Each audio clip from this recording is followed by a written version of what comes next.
Have you seen the Bourne Supremacy? I love that movie. I love the whole Bourne trilogy. Have you got a myth from Supremacy we can test? There's a scene where Bourne broke into an apartment and he knows the bad guys are coming, so he has to make an escape.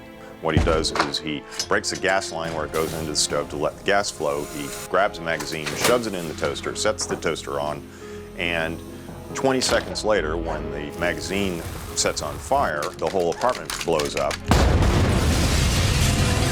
And so Bourne makes his escape. That's like perfect for us to test. I think I have a pretty good idea where we should start. Okay, but before you tell me, I actually want to demonstrate how much I love the Bourne movies. You know, I collect movie props. This is actually Jason Bourne's red bag from the Bourne Identity in the wastebasket from the Swiss bank. Not only that, it's actually full of all of the props that were actually in that bag in the film. All his trinkets and even his stud pistol. It's made of rubber. Isn't that cool? We need to find out whether a magazine would actually set on fire when it's put in a toaster. Okay. There are 3 ingredients to this Bourne-style getaway: the toaster, the magazine, and the natural gas. And first in the mix are 1 and 2. How long does it take to toast a magazine? You ready? I'm ready. All right. The guys start the clock using a magazine like the one in the movie and a toaster rigged to stay on. You know, in the movie, it was already on fire at this point. As it turns out, toasting a magazine takes a little longer than the 20 seconds of the film. Oh, 3 minutes over schedule. I think we're really close. In fact, it takes over 12 minutes before they get ignition. Hey, we got fire! Ta-da! Remember, kids, we're professionals. So, reality is 12 minutes versus the movie's 25 some odd seconds. Hey, we got fire! What do you think? Well, what I think is that this magazine is a worst case scenario because look how thick those pages are. And magazines are all different shapes and sizes. So you think we should try a whole bunch of different kinds of magazines and see if they have different rates at which they catch on fire? Exactly. I love it. Let's do it. Lots of toasters now. It's clear the real-world magazine doesn't light up like its movie counterpart. So now the MythBusters are on the trail of a best-case scenario. In order to cover our bases here and working up the theory that different types of magazines composed of different kinds of paper are going to catch a light at different rates, we're about to put a half dozen of them to the test. Everything from our original magazine to something much harder to catch on fire, comic book, something that'll probably catch on fire in like seconds. We're gonna put 1 in each of these toasters, start this timer, and log how long each of them takes to catch a light. What could be more fun? Well, with the 6 magazines in place, let the char grilling challenge commence. We're experimentally doing something that should just never, ever be done. I like that. No. Flame. Number 3, 1 minute, 40 seconds. This time around, it seems the contenders are a little quicker to toast. It's 2:20. Yep. Here we go. Number 4, 3 minutes, 15 seconds. Oh, number 1, 3 minutes, 20 seconds. Let's listen for that sound. There we go. There it is. 4 minutes, 36 seconds. And finally, bringing up the rear, There it is. the original magazine at 12 minutes. As we suspected, it does make a difference what kind of magazine is stuffed in the toaster. The best case scenario is something that amounts to common newsprint, but even that took about 3 times as long as what it did in the movie. Interesting. So it's clear that even with the best case scenario magazine, toaster ignition takes a lot longer than the 20 seconds it took Bourne. And now to test the next ingredient of this explosive combination, the methane.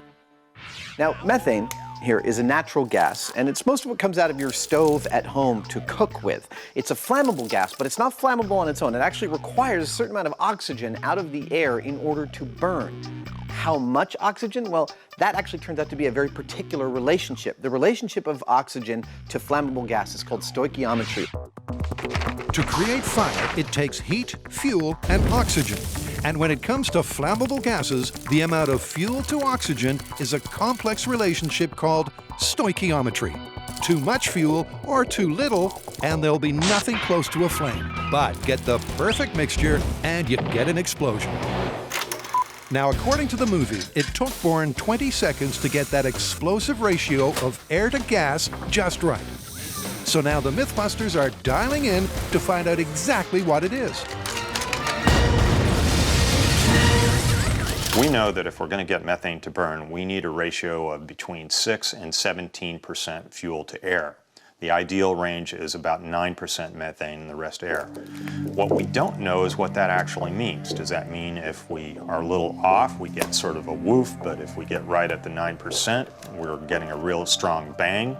Before we go full scale, we want to really know what we're doing. So what we've done is make a 10-inch by 10-inch by 10-inch cubic box. And that'll allow us to really easily dial in on these ratios to see what it means.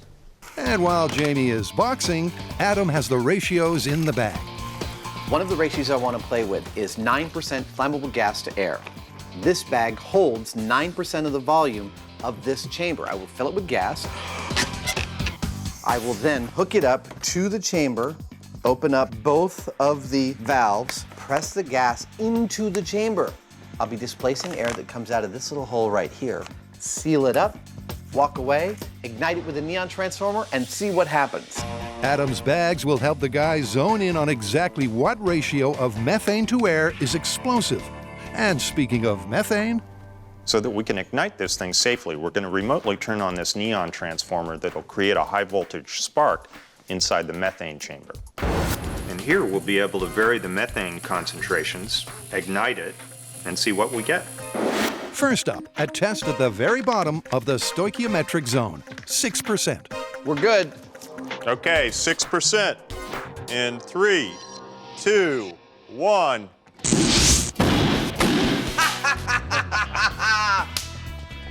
We expected something and something happened.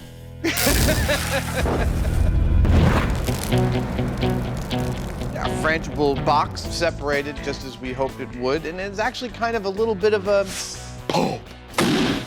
I was expecting a little more from an explosion, and I'm interested to see if our optimal stoichiometric ratio gives us that. Me too. Well, let's set it up. Okay.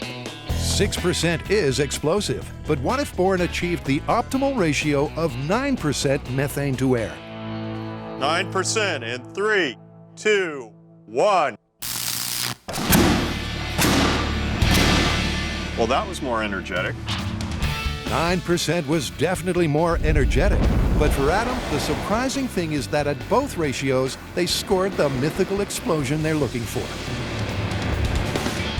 This is awesome. We think that 6% means we'll see a small pop, 9% means we'll see a big pop. In this case, that's not the case. And that actually makes it look better for this myth. If we're getting a pop at the very lowest end of the stoichiometric range, that's making Bourne's use of this as a diversion technique more feasible.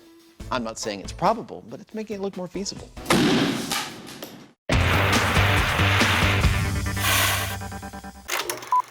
Jason Bourne knows how to make an explosive exit.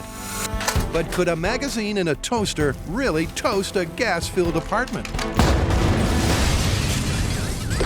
After getting to know their enemy in the shop, the guys are ready to go full scale.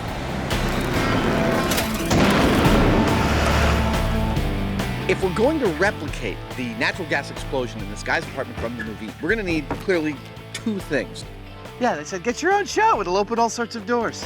One is methane, natural gas, which is easy to get. And two is the guy's apartment, which we don't actually have. So we've come out to the bomb range where they've got plenty of room.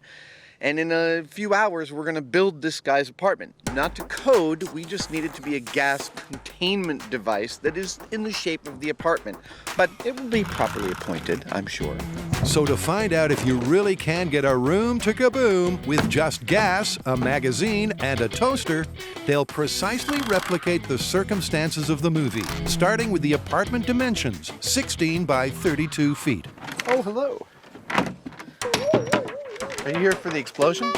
With Adam and his minions working on the four walls, Ow. it's over to the Hyneman to provide cover. I'm putting together the roof. How this will work is I'm just making 16 by 8 foot wide panels. I'm going to go ahead and skin them and everything, and then I'm going to lift them up with the forklift and put them on the roof. Screw them down. We have a roof. Once the roof has been successfully raised, It ain't pretty, but it's home. it's time for the resident exterior decorator to take over.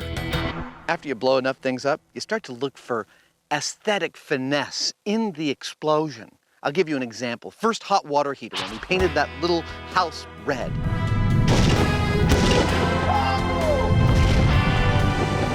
Look at that, isn't that beautiful? So we're gonna give the same treatment to this thing. We're gonna paint the outside a lovely orange so that when it finally blows up, the high-speed shot will be especially gorgeous.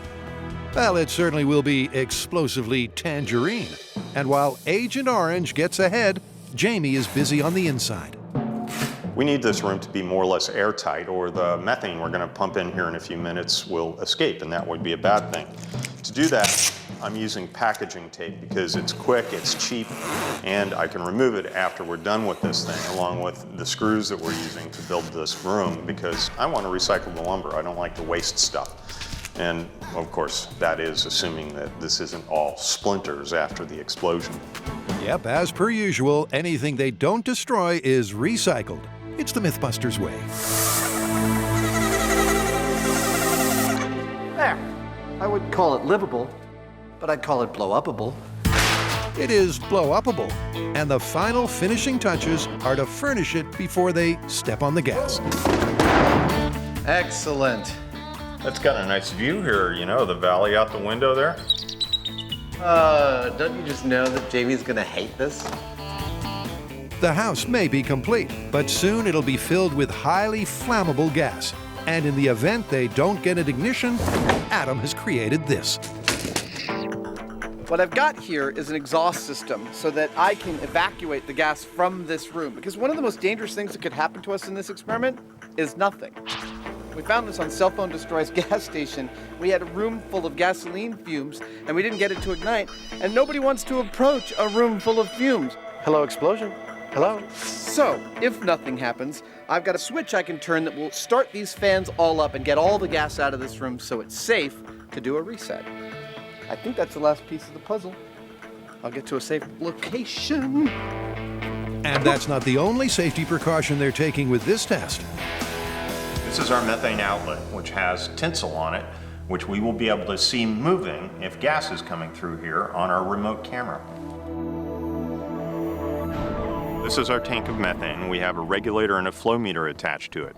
Now this rig is set up to give us the same kind of input of gas into our house as you would normally have in a domestic gas line going into an apartment.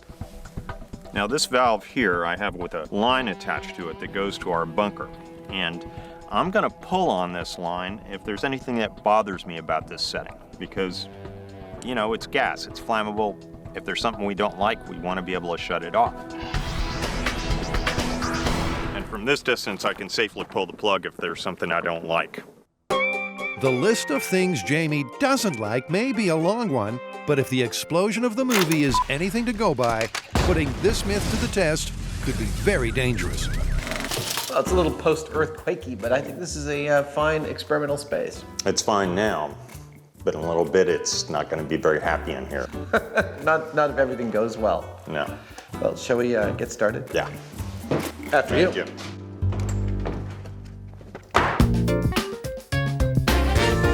Here's the story we're testing. Jason Bourne, knowing that the bad guys are coming, wanting to buy himself a little extra time for the chase, opens up the gas line of the house he's in, walks over to a toaster, grabs a magazine and sticks it in that toaster and sets it as a remote fuse, and then he exits the house.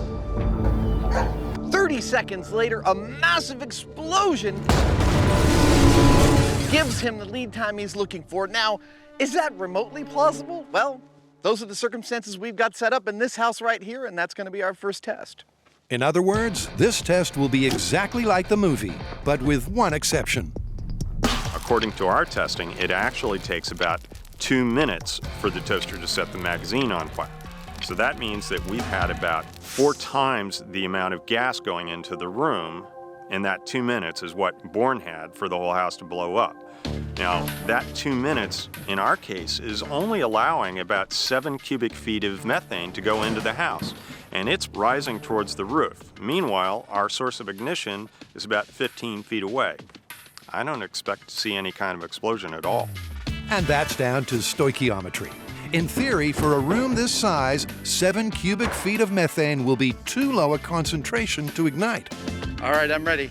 Okay, Adam, go ahead and turn on the gas. Copy that. But this is MythBusters, and it's not a fact until you test it.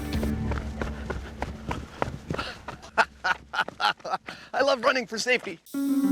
I can see the gas going in, That's the and gas going in. I can't see the... Oh, I see smoke coming off the newspaper. yes, That's great. it's a good sign. It's pretty eerie watching flammable gas go into a room in which we've started a fire. Or are about to. I see some fire. Fire, great. All right. The magazine may finally be on fire, but the methane is not igniting. Oh man, that toaster's totally burning. And even after a further 60 seconds, there's still no hint of a Hollywood blast. Gas is off. Starting up the fans to evacuate the room. That was cool. That was very cool. I was a little tense. Flammable gas, a fire, no boom. No boom. So it's time to send in the MythBusters Fire Brigade. Oh, yeah. There's your problem.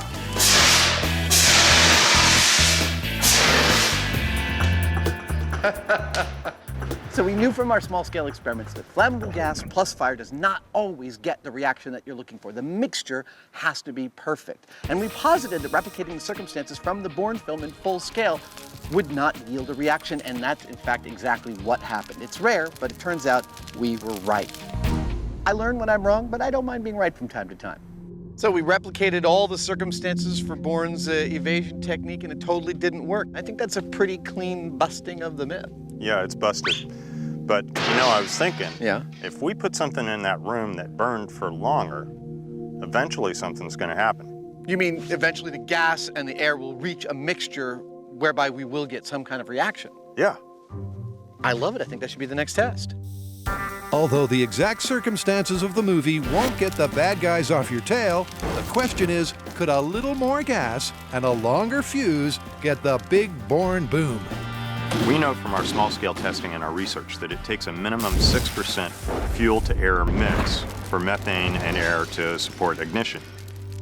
The way we've got it planned out, if we take the contents of this methane tank and put it in our test room, we'll have the right fuel-air mix. So it's just a question of connecting the flame that we've built in there with that gas. If that happens, she's going to blow. How are we going to get a long, burning, open flame? Well, we're throwing out the toaster and the magazine, and we're going with a supermarket fireplace log. Light this puppy on fire, it'll burn for at least an hour. This is for real. The log will burn while the gas builds to the 6% ratio. That's it. But when it hits the stoichiometric zone, will they get the bad guy repelling detonation of the movie? Adam has his doubts.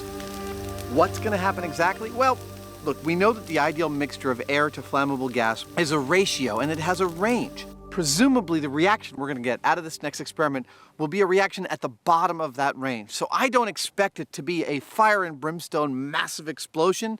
I expect it to be more like a really big champagne pop, like pah!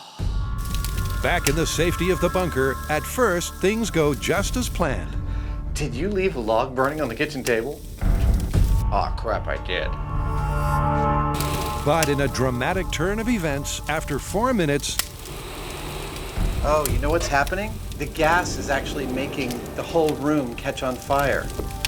things suddenly get incendiary I see smoke on the... Oh, we're burning this building down. and out of control. Uh-oh. There we go, we had a blowout. That's it!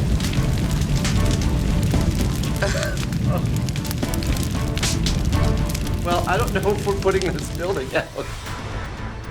Oh, we should get up there with the hose. All right, let's turn off the gas. Gas is off. The MythBusters initiate the safety protocols Watch out. and cautiously approach their apartment inferno. Don't go in. I'm not seeing any flame. There's the hole we blew. It may not have been the blast of the movie, It's a horror show in there. but the methane sure made a mess of the apartment. Unlike your typical, It was clear that the gas made the atmosphere in here really rich, and so the fire started burning much hotter and higher than it normally would have with just straight air. So all of a sudden the fire's going up and reaching the ceiling, and we could see smoke coming out of the top, and then the mixture hit the bottom of the stoichiometric range, and we saw this whomp across the whole room. I'm seeing broken glass on a bunch of windows, on the back double doors. It's clear that we got a significant reaction, but nothing close to what we saw in the movie. Nothing close to a kaboom, but certainly enough of a conflagration to distract the bad guys. It's really clear from all the melted plastic in there, and even our exhaust fans melted. It got super crazy hot in there very quickly. I mean, just the whole room was absolute. I didn't even know what temperature it could be at, but it was really hot. But you know we're not going to leave it there. No, no.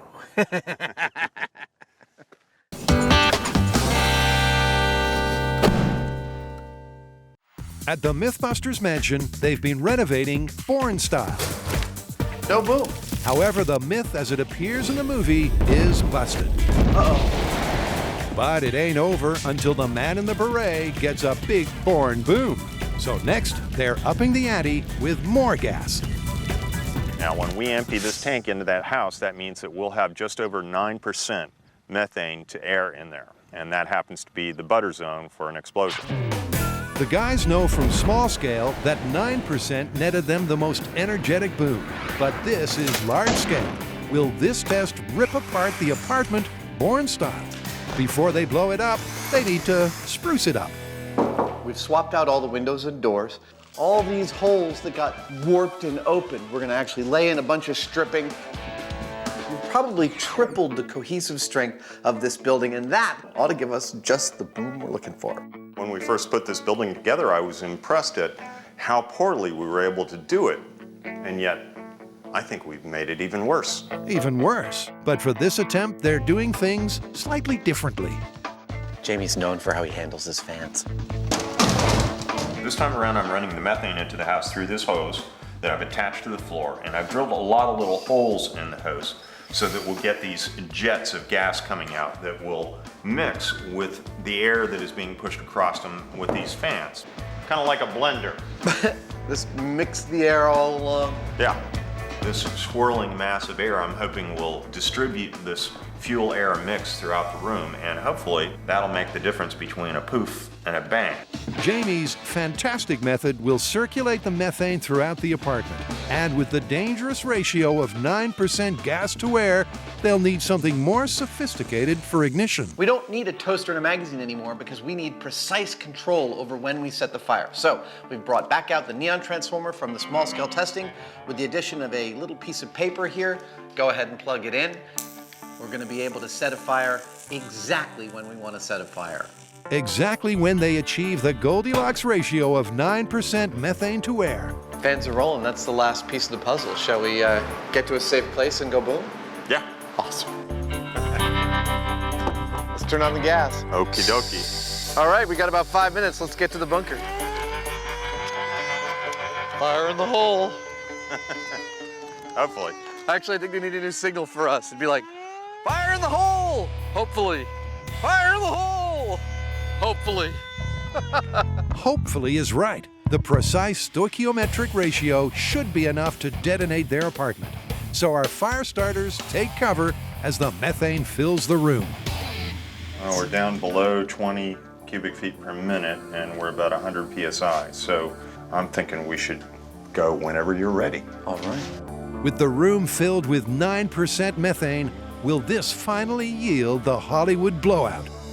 All right, here we go. Ideal gas-air mixture, Bourne explosion in 3, 2, 1. Oh, yeah!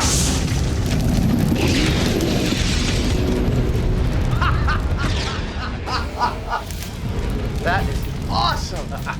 We blew out the whole front. Yeah. We couldn't have done that if we planned. That was perfect. And there you have it. One magnificent, made-to-order apartment explosion. But unlike the movie detonation, this one is polite enough to put itself out. Well, almost. I hope this is a cautionary tale what happens when you mix MythBusters with science. Okay, here's the thing. While that was fairly exciting, I mean, we blew out the wall, I want to point out that we didn't break any glass. There was no bang, it was a whoosh. And that's something entirely different than what we saw in the movie. The fact that this was an ideally mixed mixture with fans and everything in the exact quantity, and that's the best we could do, kind of tells you what the real deal is. It's not what the movie showed. Clearly, we were born for this job.